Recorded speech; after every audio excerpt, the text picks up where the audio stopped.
Uongozi kamili.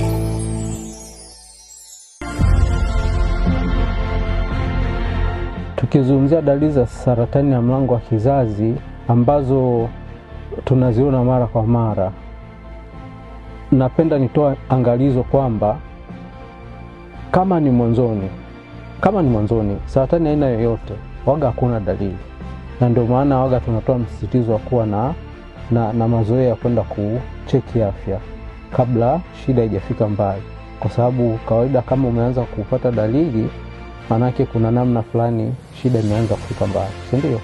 Kwa hiyo tukianza kunyumbulisha dalili za saratani ya mlango wa kizazi, namba moja ni maumivu wakati wa kujamiiana, kitaalamu tunaita dyspareunia, kwa wale ambao ni wanandoa au wale watu ambao wanajamiiana.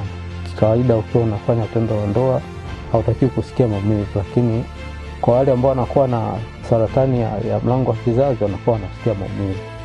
Lakini pia sambamba na hilo, kuna ambao wakati wa kufanya tendo la ndoa damu inatoka, ingawaje mwanamke anakuwa hayupo katika siku zake za hedhi, damu inakuwa inatoka, haitakiwi kutoka. Kwa hiyo ukiona nani kama hizo ni vitu hatarishi vya kuongeza uelewa. Lakini pia dalili nyingine ni kutoka uchafu ambao mara nyingi waga unatoa harufu ambayo sio nzuri, unakuwa unatoa harufu ambayo sio nzuri. Na hii Uongozi kamili. Ujumbe huo umeletwa kwenu na Wizara ya Afya, sehemu ya elimu ya afya kwa umma.